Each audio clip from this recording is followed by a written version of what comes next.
In our studio in Tel Aviv, a very special guest, conservative member of British Parliament, former government chief whip, a Tory who has even been touted as a possible successor to Prime Minister Theresa May, Right Honourable Mark Harper. Sir, thank you very much for coming on the show. It's good to see you. Thank you.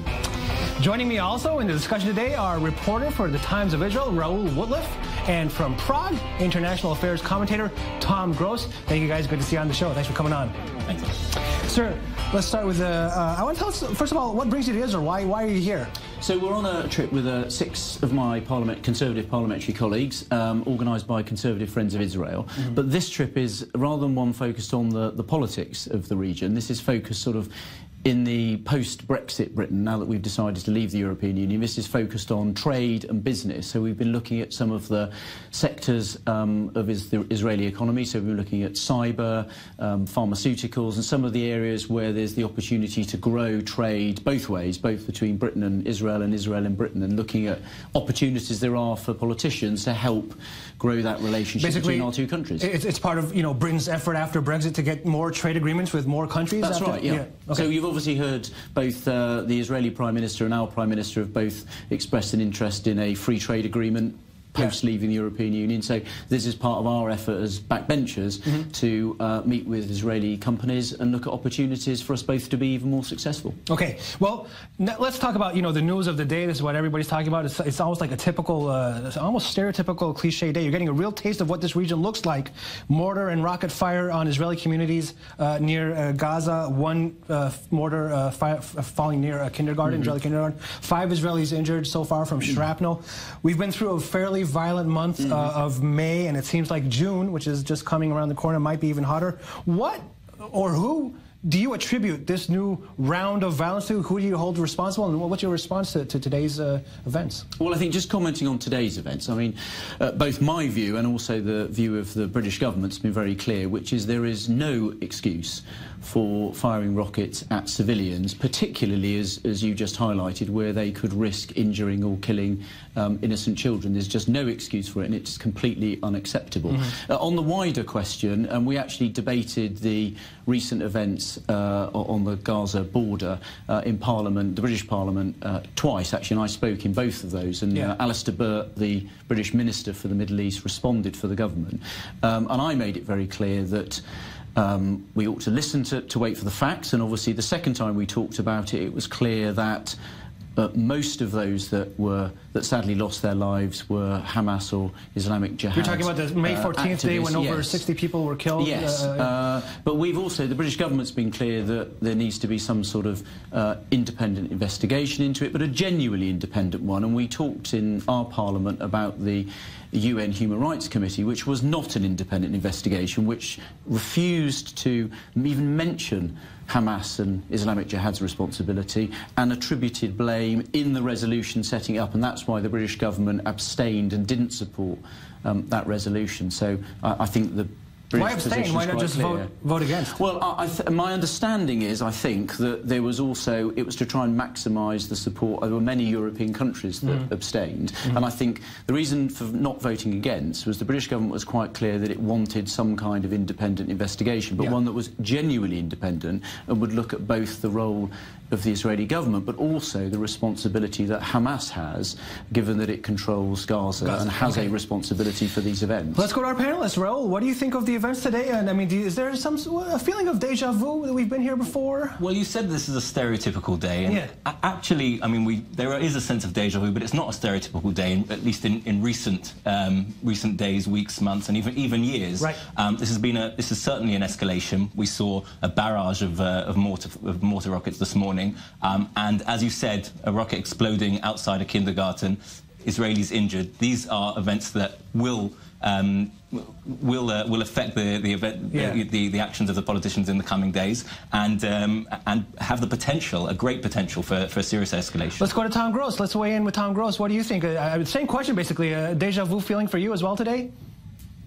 Well, yes, but let me say about Britain's call for an independent investigation about the events in Gaza. First of all, Britain might want to hold an independent investigation about the civilians that died in American and British-led airstrikes in Mosul and Raqqa in the campaign against ISIS over the last year or so. You know, the Pentagon has admitted that American planes have killed 801 civilians as of last November, and a lot more since. Britain claims to have killed only one civilian that no one really thinks is credible. I'm not judging the rights and wrongs of the campaign against ISIS and how difficult it was to avoid so-called collateral damage, but before Britain calls for an independent investigation against Israel, they might want to call for an independent investigation about their own conduct. You want to respond to that, sir? Well, we've been very clear. We take a great deal of care when we're in the campaign that we've been waging against Daesh in Iraq and Syria.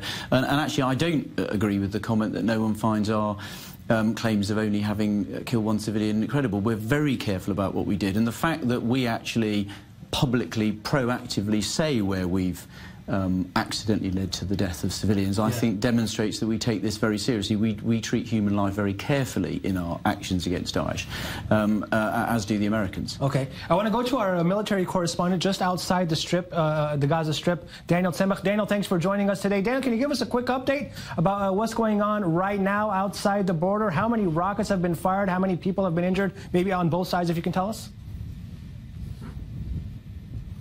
Well, Ami, as of now, we don't have full confirmation on how many projectiles have been launched from the Strip. The IDF earlier confirmed that around 25, or at least 25, I should say, projectiles were intercepted, both mortars as well as rockets. But since then, there have been reports that it's been as high as 100 projectiles launched. That's including mortars, mind you, not necessarily all rocket fire. The latest we had was around 4 p.m. Israel time. There was another barrage of sirens as well as rocket fire that actually stretched to an area for a little bit more north of the Gaza Strip. That's the Ofakim region. For a little bit of a further distance might suggest that those were actually rockets as opposed to mortars. Again, according to the Israeli military, 3 soldiers were wounded. 2 of them wounded very lightly, 1 wounded moderately as a result of these projectiles being launched. Also, on a naval front, the Israeli Navy has stopped a Palestinian boat that the Israeli military claims was trying to breach the Israeli naval blockade. They detained, they brought that ship back to the Israeli naval port of Ashdod, and those suspects, 17 Palestinians more or less, are going to be questioned. And there's also medical units on site in Ashdod to provide any medical attention if they need. But the IDF claims there were no extraordinary incidents from the stopping of that boat. Okay, Daniel Tzemach from the Israel-Gaza border. Thank you very much. Sir, despite all this that we're seeing today, do you think Israel should negotiate with Hamas to reach a ceasefire agreement in Gaza and maybe avoid this humanitarian crisis that we're hearing about in the Strip?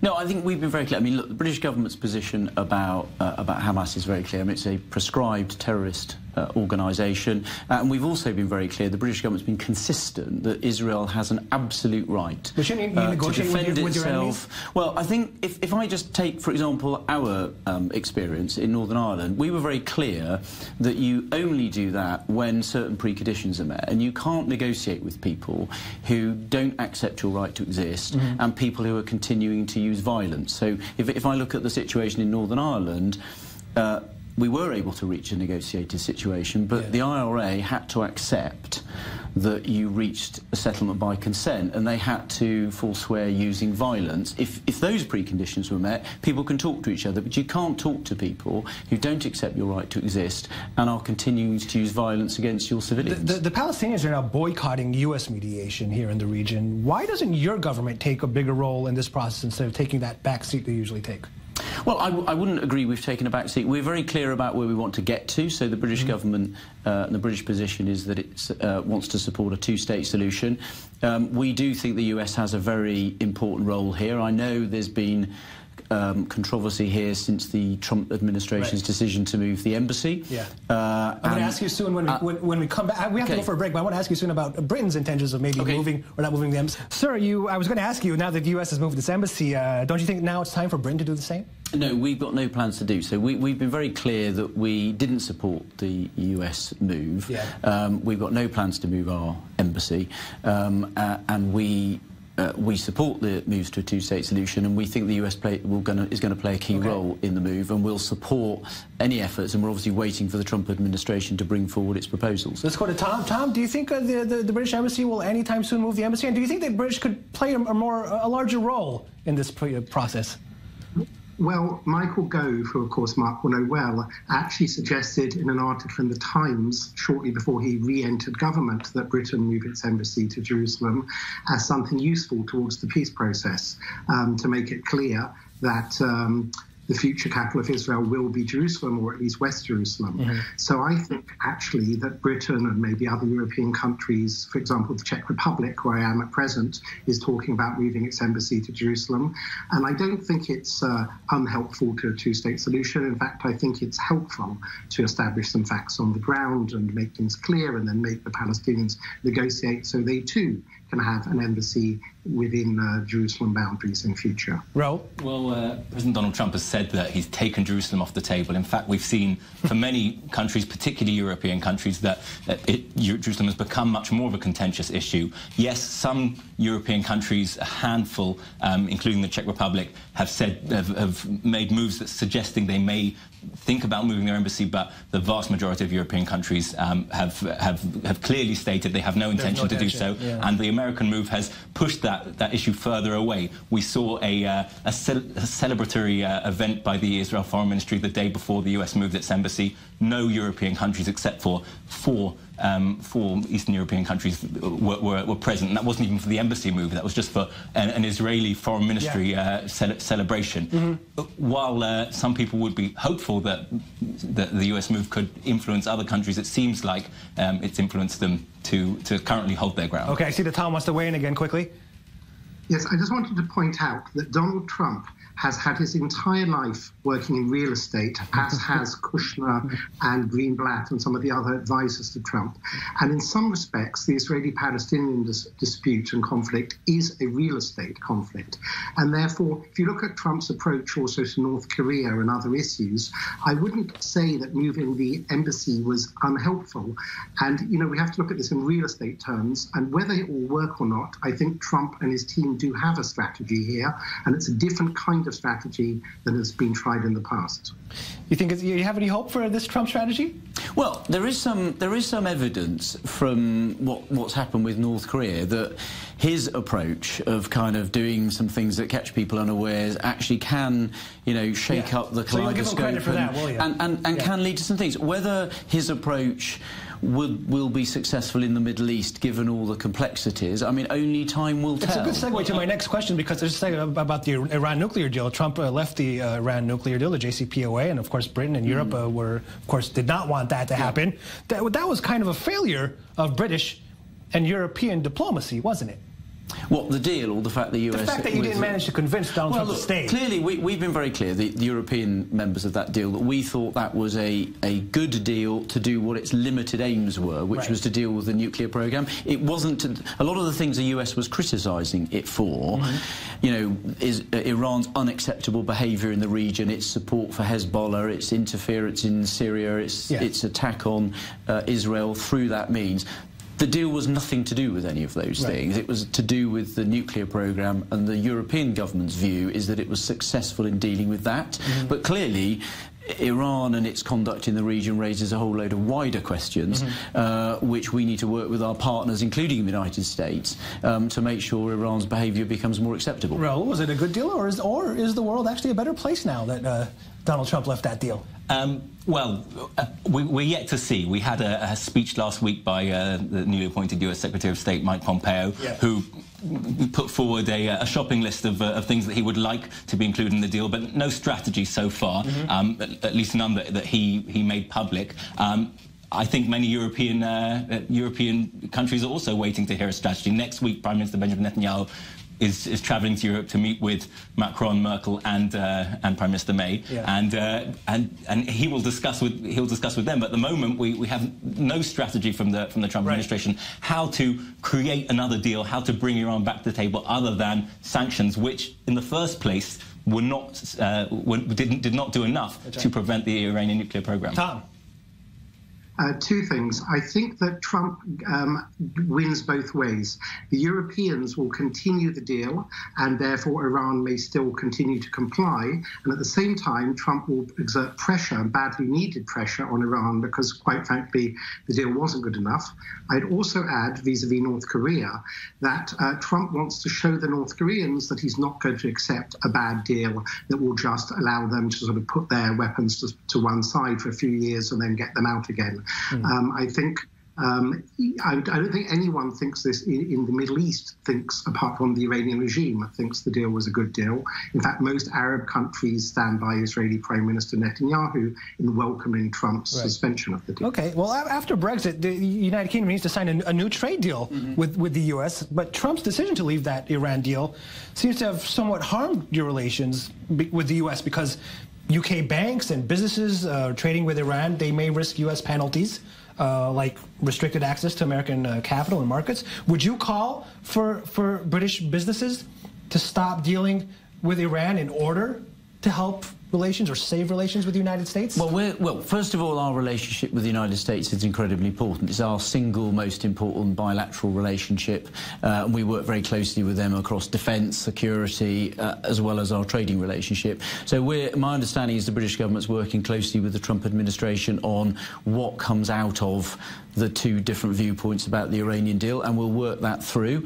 But I'm very confident that post-Brexit, as well as being able to sign a free trade agreement with Israel, the United Kingdom will be able to sign a free trade agreement with the United States, and Donald Trump's made that very clear. Do you think they can work that through? Because they're kind of between a rock and a hard place on this issue. Brexit put them in a hard place because of the Iran deal. You mentioned before, potential failure of British diplomacy. I think that it's very difficult to judge how to relate to the United States at the moment. I mean, Donald Trump's own administration has very little idea what he's about to say in the next 5 minutes. And many of these international moves that we're seeing in North Korea, in Israel, there's been some sort of plan that he's gone against, and then they've scrambled to form another plan around it. And I think it's very difficult for the UK to predict how Donald Trump is going to behave, how the rest of the administration is going to behave around that. And so I agree, they're in a very difficult position. But before we go for our break, speaking of Brexit, are you happy with where negotiations are currently at the moment?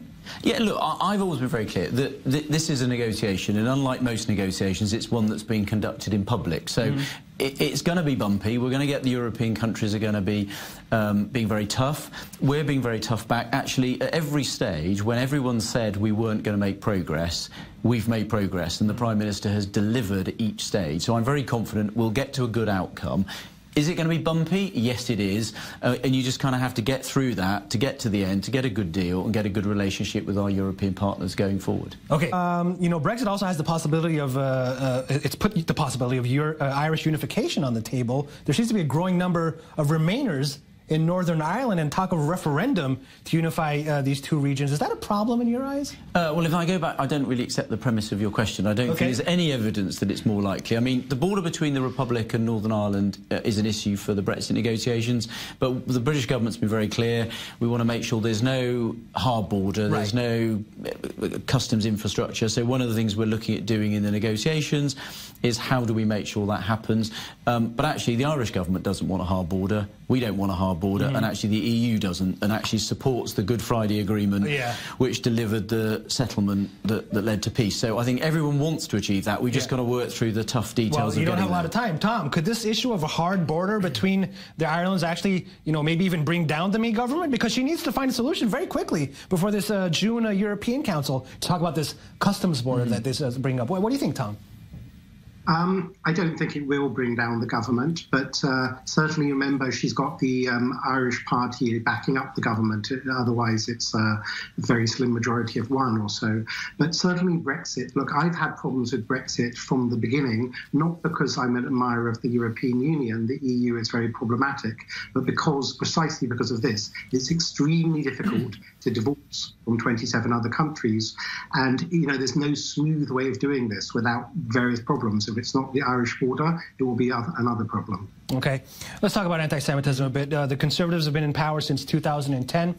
During those years under your rule, the United Kingdom has witnessed a dramatic spike in anti-Semitic incidents. We're going to put up these graphics. You can see this is actually from 2012 to 2017. Basically more than doubled, sir. It seems that anti-Semites feel emboldened under Tory rule, don't they? Well, no, I don't agree with that. We've been very... The numbers show well, we've been very clear. Part of that is about the improvements in reporting, because we've been very clear. We've worked with the Community Security Trust, which I can see is the source of that data. So there is no spike in anti-Semitism? Well, so there has been an increase, but some of it is about better reporting, because we've worked closely with the Community Security Trust to provide security. Okay. There has been in the political arena, and your viewers will have seen this, there's been a real problem... How do you explain that spike? Well, there's been a real problem in politics. The Labour Party has accepted that it has a problem, its own leadership, and many Labour MPs have... So you're blaming anti-Semitism in the United Kingdom because of the Labour Party? No, what I said was the Labour Party has accepted it has a problem, and many Labour MPs have had unacceptable abuse from anti-Semites we'll talk on about social media. You've been ruling. Well, how do you explain the spike? And we've been very clear that anti-Semitism is unacceptable. We've adopted the international definition of it, and in fact I was at an event that the Prime Minister spoke at about setting out the steps that we were going to take to make sure that police forces and communities have the tools necessary to deal with anti-Semitism, and that it was completely and utterly unacceptable in the United Kingdom. Raoul, is there a connection between Tory rule and the spike in anti-Semitism, as the numbers at least show, apparently?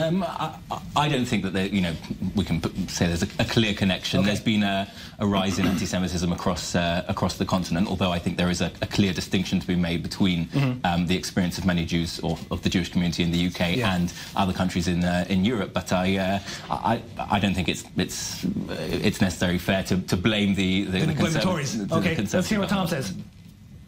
Yes, in fact, I'd even go further, even though I'm not a Conservative like Mark, in saying your question was very unfair. The Conservative Party is probably the least anti-Semitic party in Britain, and both the May government and the Cameron government before that have not in any way been anti-Semitic. However, the Labour Party, led by Jeremy Corbyn, has very much been anti-Semitic, and even today, after the former Mayor of London, Ken Livingstone, resigned rather than was expelled, Corbyn said it was sad that Livingstone had to resign. I don't think Corbyn would say it's sad if some person was racist against black people or Muslims. He wouldn't have had to resign. And also, I think Corbyn elevated to the House of Lords a woman who defended lots of the anti-Semitic Labour things. That was only a week or two ago. So in the case of Britain, it is very much fed by the hard left, not just politicians, also the media, also academics and so on. And the hard left is presently in control of the British Labour Party. Has Corbyn been doing enough to tackle the problem in his party? Well, I don't think he has, and that's not just my view. I mean, if you listen to Labour MPs, they don't think that they've moved fast enough, and indeed he himself has admitted that they haven't moved fast enough, and we'll judge what they do by the action that they take. But they do have a real problem, and we had a debate in Parliament. Lots of Labour MPs, themselves set out the unacceptable abuse that they'd had and said that their party hadn't dealt with it quickly enough. So I hope they do, because it is unacceptable. Prime Minister's made that clear, as Tom acknowledged, and I hope the Labour Party deal with it as effectively as we have. Tom, really, 20 seconds, quickly. Yeah. There was a memorial event for Tessa Jowell, a senior Labour politician who died of cancer early this month. And at that event, it's reported today, her own Labour Party members started booing in the minute's silence and started going on about Gaza, which is a kind of code for anti-Semitism, which had nothing to do with Tessa Jowell. So even at events for their own former ministers, the Labour activists are quite frankly being anti-Semitic in a way. Well, just before we go, Sir, Prince William will be coming to Israel, the first royal visit to the country very soon. Until now, it was even known as the royal snub of Israel. Why did it take so long? Well, I don't know, but I think it's fantastic that the Duke of Cambridge is coming, and I hope that he sees on his visit some of the really fantastic things that we've seen on our visit. If I can just say very briefly, yesterday we were at SodaStream, and one thing I think would be fantastic if the Duke of Cambridge could see would be what I saw, which was a Palestinian shift manager, and it would be fantastic if that Palestinian shift manager could take the Duke of Cambridge around that site to meet the very diverse diverse workforce at that company, which I think says a lot of very positive things about the modern state of Israel. We'll have to end on that positive note. That's all the time we have. I want to thank our panelists, Tom Gross and Raoul Wootlif. Thank you very much, guys. And a special thank you to today's guest on the Spin Room, Mark Harper. Have a great trip here in Israel and a safe journey back home to Britain.